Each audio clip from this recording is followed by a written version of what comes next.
This whole thing started 11 years ago when I was just 14. And yeah, it still affects me even though I've tried to move past it. My parents divorced when I was 10. Nothing dramatic. They just grew apart or whatever. Dad moved to Arizona for work and sent child support, but what wasn't really in the picture much after that. It was just me and Mom for about 3 years. And honestly, those were good years. We were tight, like actually close. She worked as a receptionist at a dental office. We lived in a small apartment. Nothing fancy, but it was fine. Then she met Evan. At first, he seemed okay, I guess. He had a decent job in sales, drove a nice car, took us out to restaurants Mom could never afford before. But looking back, I can see how he started isolating us almost immediately. First, it was little comments about how our apartment was beneath her potential and how she deserved better. Then, it was suggesting she quit her job because he could take care of things. Within 6 months, they were married and we moved into his house in the suburbs. That's when everything changed. Evan started making these jokes about me being a moody teenager whenever I was quiet at dinner. If I didn't immediately jump up to help with dishes, he'd mutter about raising boys, right? Mom would laugh along at first, but soon she was echoing his criticisms. It was like watching someone slowly get brainwashed. The worst part was how he'd wait until Mom wasn't around to say the really messed up stuff. He'd corner me in the hallway and basically tell me I was a burden. That Mom had wasted her prime years raising me instead of finding a real man. He'd go through my room when I was at school and then accuse me of stealing things that were literally mine. When I tried telling Mom, she'd sigh and say I needed to try harder with Evan because he was making sacrifices to raise another man's son. The weekend it happened, we'd gone to Evan's parents' lake house about 4 hours from home. They were just as bad as he was making comments about my clothes, my hair, how I was scrawny and needed to man up. I basically stayed in the guest room all weekend playing games on my phone and only came out when forced for meals. On the drive back Sunday night, Evan started in about how I had embarrassed him in front of his parents by being antisocial. Mom joined in saying I was always like this lately. I tried defending myself, saying his parents were the ones being rude to me. And Evan literally reached back from the passenger seat and tried to grab my phone, saying, I didn't deserve nice things if I couldn't be grateful. We were yelling back and forth, and I admit, I called him an idiot. This when Mom completely lost it. She started screaming about how ungrateful I was, how I was ruining her chance at happiness, how she was stuck with me while Dad got to live his life. I had never seen her like this before. It was around 2 a.m. We were on this empty stretch of highway with basically nothing around except this truck stop in the distance. Mom suddenly swerved the car onto the shoulder, slammed the brakes, and turned around screaming, "Get out of my car," right in my face. I thought she was just trying to scare me, but then she actually got out, came around to my door, and started physically pulling me out of the back seat. I was in complete shock. There was this trucker standing near the guardrail smoking, just watching this whole scene unfold.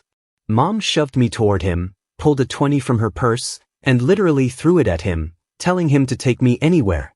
She didn't care where. Just make sure I never came back to her house again. Evan was laughing from the passenger seat, saying they were finally getting rid of the dead weight and that trash belongs with trash. The trucker, his name was Timothy. I'll never forget that. Looked completely shocked as they just got back in the car and sped away. Left me standing there on the side of the highway at 2 a.m. with a complete stranger. Timothy was basically my guardian angel that night. He was like 50-some, had kids my age, and was horrified by what he'd just seen. He refused to take the money, told me to get in his truck, and drove me to the nearest truck stop where there were people around. He bought me food while we waited for the police to arrive.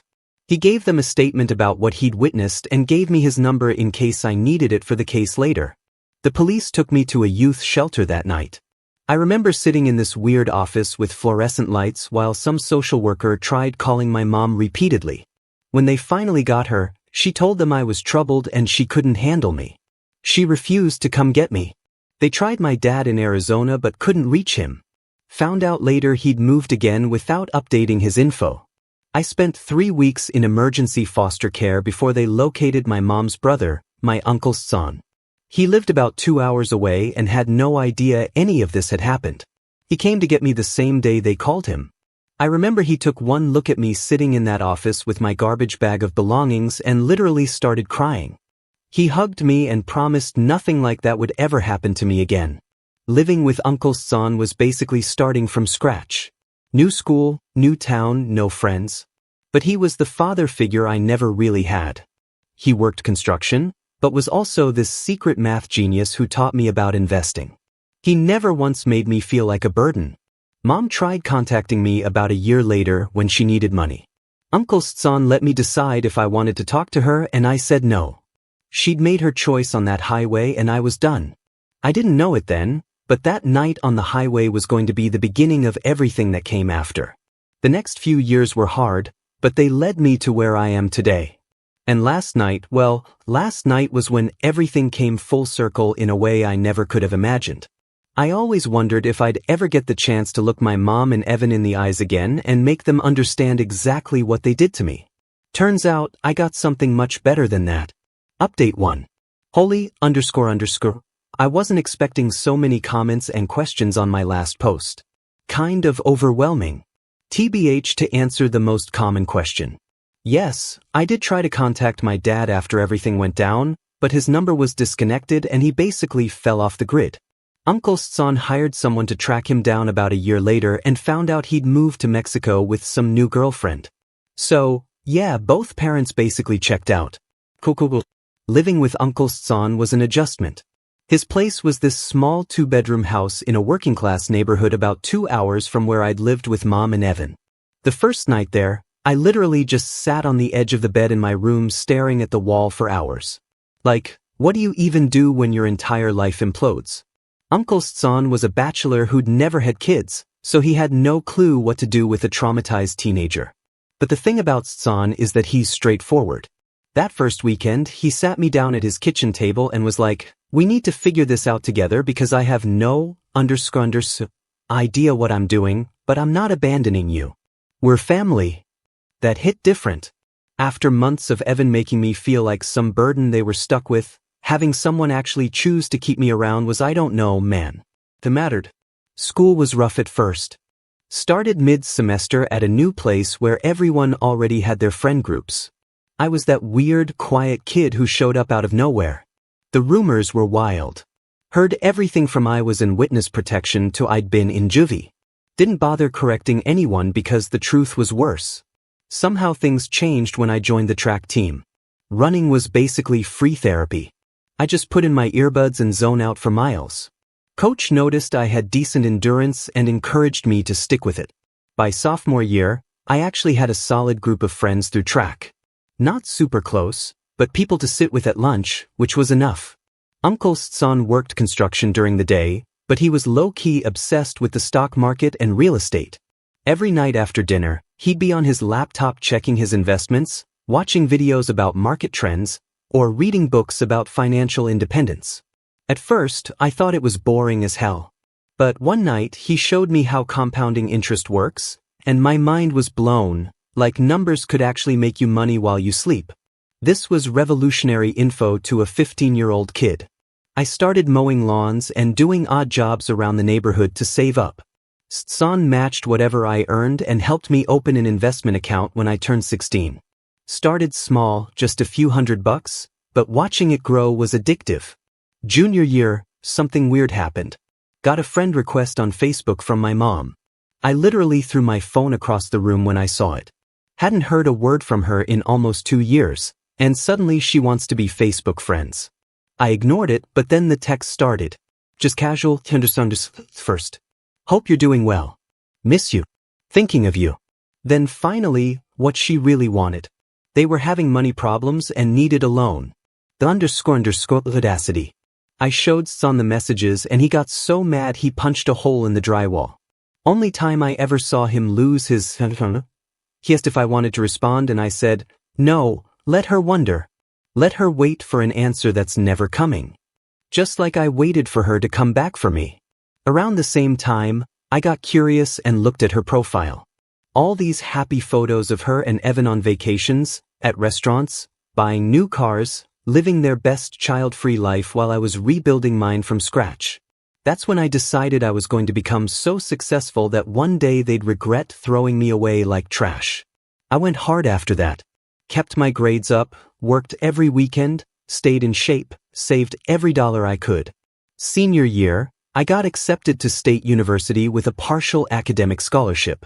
Between that, some grants, and the money I'd saved, I could actually afford to go. The summer before college, Son taught me something that changed everything. He'd bought this small rundown house a few streets over for dirt cheap. Showed me how to do basic repairs, patching walls, painting, fixing toilets, all that practical, we spent weekends fixing it up. Then he sold it 3 months later for almost double what he paid. You could literally buy garbage, make it less garbage, and people would pay you more money for it. College was a grind.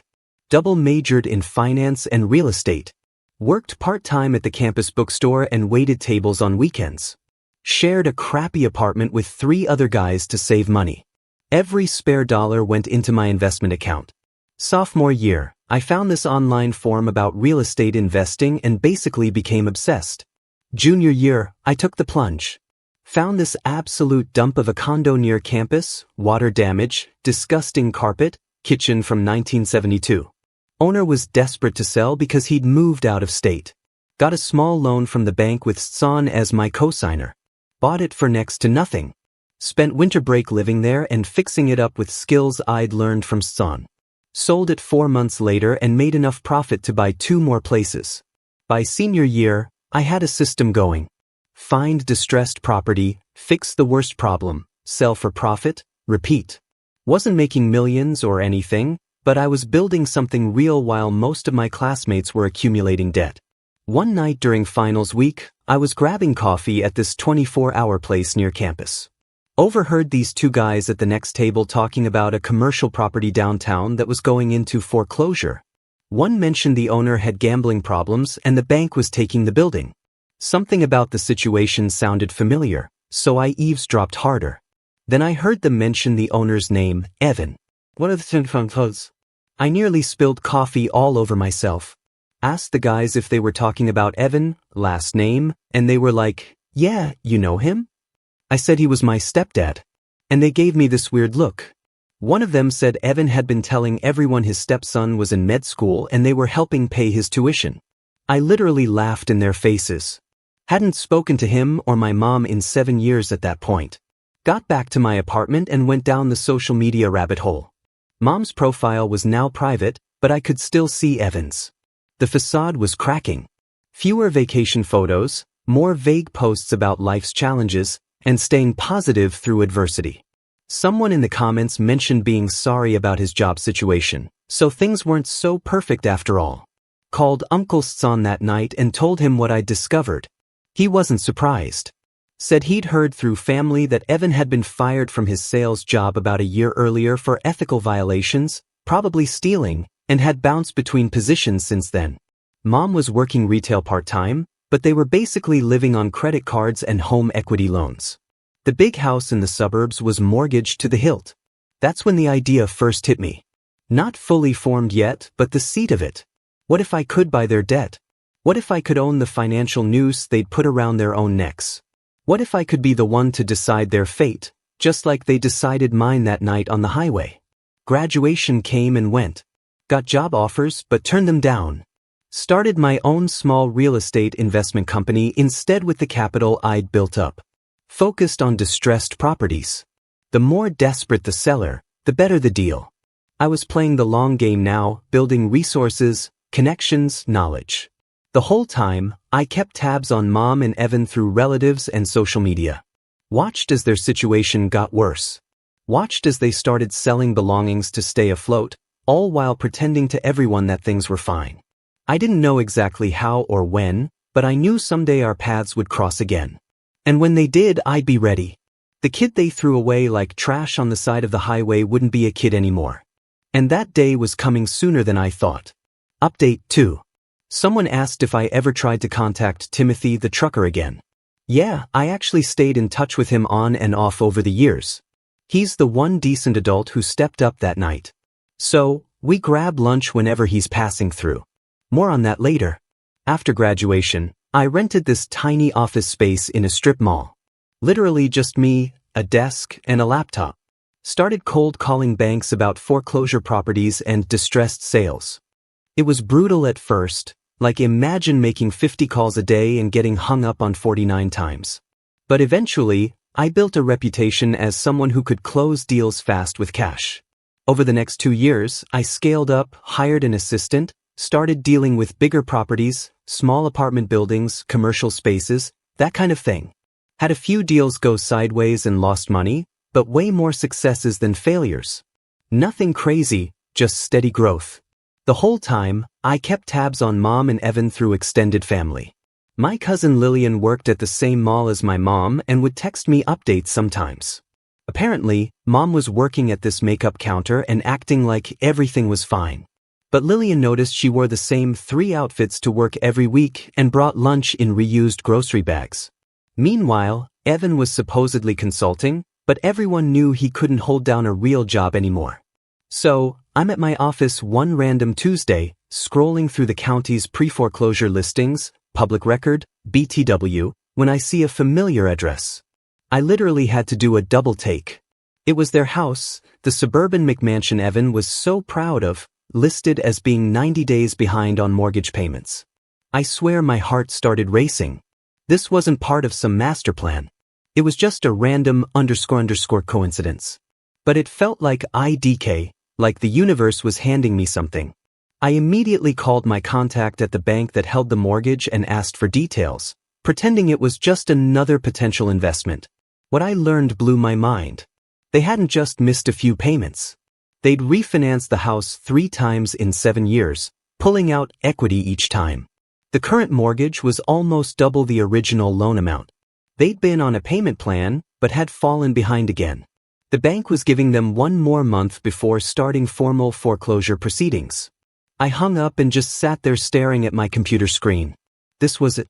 This was my chance. But I needed to be smart about it. That night, I called Uncle Stsan and laid it all out. He was quiet for a long time. Then asked if getting revenge would actually make me feel better. I told him honestly that I didn't know, but I needed to find out. He said he understood, but warned me not to do anything illegal. I promised I wouldn't. Everything would be above board, just strategically timed. First step, I created a separate LLC specifically for this project. Gave it a generic name that couldn't be traced back to me easily.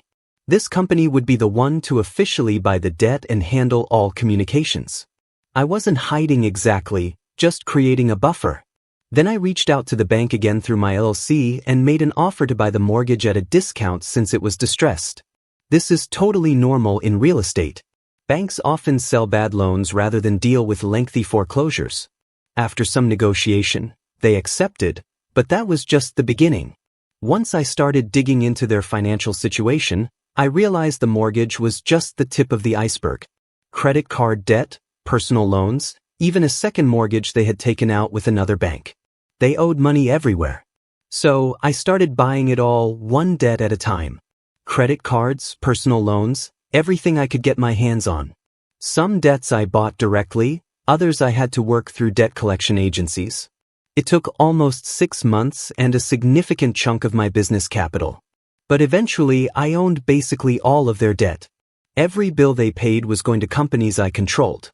And I wasn't doing anything sketchy with the debt, charging the same interest, keeping the same payment schedules. I just waited, watched as they made minimum payments, juggling one bill to pay another. All the while, my LLC was the silent owner of their financial nightmare. The really crazy part, I found out through family that they'd been bragging about helping me, telling everyone how they were paying for my education, helping with my business, being so supportive. Meanwhile, I hadn't spoken to them in literally years. And they had no clue I was the one now holding all their debts. Uncle Stsan thought this was the most underscrundersive part. He actually got angry at a family barbecue when someone mentioned how generous my mom and Evan were being. He set the record straight real quick. Told everyone I'd put myself through college while working multiple jobs, built my business on my own, and hadn't received a dime from them since I was 14. The family gossip chain did its thing after that. Around this time, I got a weird email from my mom. Super casual, like we just talked last week, asking how I was doing and saying she'd love to reconnect. No mention of the fact that, she abandoned me on a highway. I didn't respond, but I noticed the timing coincided with them missing a mortgage payment. Funny how they only remembered they had a son when they needed something. Then came Thanksgiving. I usually spend holidays with Uncle Stan, but that year he convinced me to come to the extended family dinner at my great-aunt's house. I was nervous about it since I knew Mom and Evan might be there, but Stan promised he'd have my back. Sure enough, they showed up. First time I'd seen them in person since that night. Mom looked older, worn down. Evan had gained weight and lost most of his hair. When they saw me, they both froze for a second. Then Mom rushed over like we were long-lost friends trying to hug me.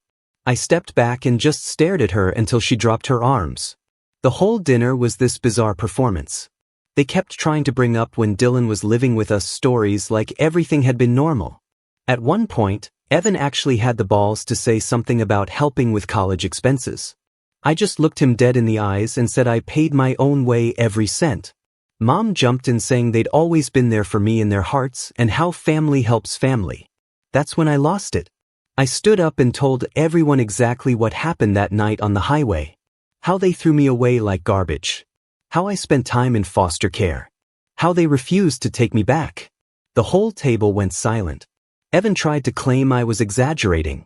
That I'd run away and they'd looked everywhere for me. I pulled out my phone, called Timothy the trucker on speaker and put him on speaker. Asked him to tell everyone what he saw that night. You could hear a pin drop as Timothy described watching my mother physically push me out of the car, throw money at him, and speed away. Mom started crying, saying she'd been in a bad place back then. Evan just got angry, saying I was trying to embarrass them and that I should be grateful they put a roof over my head for years. I looked around the table at all these family members who'd believed their lies and said that roof came with a price, being treated like garbage daily and then thrown away when I wasn't convenient anymore. Then I dropped the bomb, told them I knew they were broke, house in pre-foreclosure, drowning in debt. Evan turned white, demanded to know how I knew that. I just smiled and walked out. That night, my phone blew up with texts from Mom, alternating between apologizing and asking if I could help them out with their financial situation. I blocked her number through my LLC. I started sending them official notices about their various debts. Nothing harassing, just standard paperwork, payment reminders, statements, the usual stuff creditors send. But I made sure they all arrived on the same day each month. A monthly reminder that the walls were closing in. I also gradually increased the minimum payments. Nothing illegal, just exercising options that were in the original loan agreements. Clauses that let the lender require higher payments after missed deadlines. Stuff most banks don't bother with because it's too much hassle, but for me, worth every second. Christmas came and went. No word from them except more desperate texts to my blocked number. Then in January, I saw they'd listed the house for sale, way above market value. It sat there with no offers for weeks. They lowered the price, then lowered it again. Still nothing. I decided to turn the screws a little tighter. Had my LLC send formal default notices on 2 of their credit cards. Completely legitimate. They were 60 days past due. This triggered default interest rates on their other cards, too. Their monthly payments basically doubled overnight. February, March, April. I watched through public records as they tried everything to stay afloat. They took out a payday loan, which I promptly bought. They tried to get a home equity line of credit denied due to existing liens. Evan even tried starting a GoFundMe claiming medical expenses, but it only raised a few $100. By May, they'd missed 3 consecutive mortgage payments. Legally, I could start foreclosure proceedings, but I waited, calculated exactly how long the process would take in our state. I wanted the final notice, the one telling them they'd be evicted, to arrive on a very specific date, the anniversary of the night they abandoned me. I filed the paperwork exactly 45 days before that date. Everything by the book, court approvals, certified letters, the works. The system moves slowly but precisely. The final eviction notice would be delivered exactly 11 years to the day after they left me on that highway. As the date approached, I made one more call to Timothy, told him what was happening, and asked if he wanted to be there for the finale. He didn't hesitate, said he'd rearrange his driving schedule to make it happen. The night before the big day, I barely slept, not from guilt or doubt, but from anticipation. Everything was in place. Tomorrow at almost the exact hour they abandoned me, their world would come crashing down and they wouldn't even know I was the one holding the sledgehammer. Final update. To answer the most common question, no, I don't feel bad about what I did. Not even a little bit. You'll see why. So, the day finally arrived. 11 years to the day since I was abandoned on that highway. I took the day off work, which was weird because I didn't actually have anything to do until later. Just kind of sat around my apartment checking my phone every 5 minutes. Weirdly anxious, Timothy texted that he was in town staying at a hotel near the courthouse. We agreed to meet for dinner before heading over to my mom and Evan's place for the main event. The eviction notice had been delivered 3 days earlier. According to the legal paperwork, they had until midnight to vacate the property or the sheriff would remove them the following morning. I knew they had nowhere to go. They'd burned bridges with most family members by borrowing money they never repaid. And their credit was so trash they couldn't even rent a decent apartment. Around 6 p.m., I met Timothy at this steakhouse near his hotel. Hadn't seen him in person for almost a year, but he looked the same. Big guy with a gray beard and those trucker cap tan lines on his forehead. We ordered food and caught up on life stuff. His oldest kid just had a baby, making him a grandfather. I showed him pictures of the office building I just bought downtown. As we were finishing dinner, my phone buzzed with a text from an unknown number. It was my mom saying they just found out who was behind the foreclosure. My LLC's name was on all the paperwork and asking if we could talk. I showed Timothy and he just shook his head. I didn't respond. Let them stew in it a little longer. After dinner, Timothy and I drove separately to a coffee shop about a block from their house.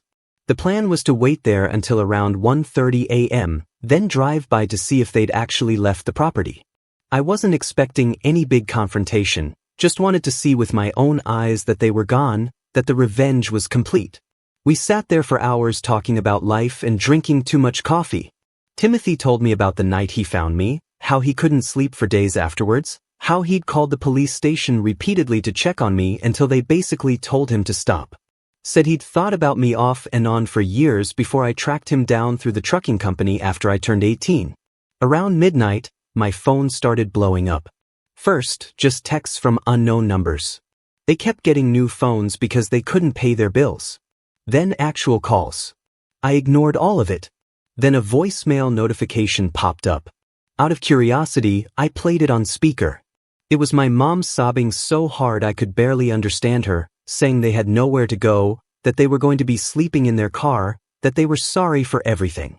In the background, I could hear Evan yelling that they should just break into the house and refuse to leave, that the __ creditors couldn't just throw them out like garbage. The irony was chef's kiss. By 1 a.m., my phone was literally blowing up. Non-stop. The count of missed calls and texts kept climbing. 20, 50, 76. I put my phone on silent and just watched the notifications roll in. Timothy looked at me and asked if I was okay. I honestly didn't know what to say. It wasn't satisfaction exactly. More like confirmation. Like, yes, this is exactly what I wanted to happen. But now that it's here, it feels weirdly empty. Then came the text that changed everything. My mom again from yet another new number. We just found out your company owns all our debt. Please, Dylan, we're begging you. We'll be on the streets by morning. You're our only hope. And that's when I knew what I needed to do. I showed Timothy the text, then typed out my response. Trash belongs with trash. Don't ever darken my doorstep again. Timothy nodded his approval. I hit send, then immediately turned off my phone. We drove over to the house around 1:45 a.m. Their car was still in the driveway, piled high with boxes and random stuff. Lights were on inside. I parked across the street and just watched for a while. Timothy parked behind me and waited in his truck. Around 2 a.m., exactly the time they'd abandoned me all those years ago. I decided to approach the house, not sure what I expected, but I needed to see their faces. Timothy got out of his truck and walked with me, a silent support system. I knocked on the door, waited, knocked again harder. Finally, Evan yanked it open, looking like absolute _ readied, unshaven, wearing a stained t-shirt. When he saw me, his mouth literally fell open. Then he saw Timothy behind me, and I swear he turned white as a sheet. He started with a fake nice act, saying how good it was to see me, asking if I'd gotten their messages. Then Mom appeared behind him, eyes puffy from crying. She pushed past Evan and tried to hug me. I stepped back, keeping my distance. They both started talking at once, apologizing, making excuses, begging for help. I just stood there silently, letting them dig themselves deeper. Finally, when they ran out of breath, I spoke. I asked them if they remembered what happened exactly 11 years ago today. Mom looked confused for a second. Then her face changed as it dawned on her. Evan tried to brush it off, saying that was all in the past. That they'd been going through a rough patch back then. That's when Timothy spoke up, reminded them exactly what they'd done. How they'd thrown a 14-year-old kid away like garbage. How my mom had physically shoved me out of the car. How Evan had laughed as they drove away. How they'd left me with a complete stranger at 2 a.m. on a deserted highway.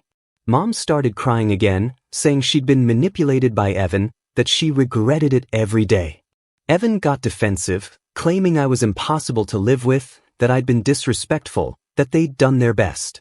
I just laughed, told them I wasn't there to hear excuses. I was there to tell them that yes, my company owned all their debt. Yes, I was the one foreclosing on their house.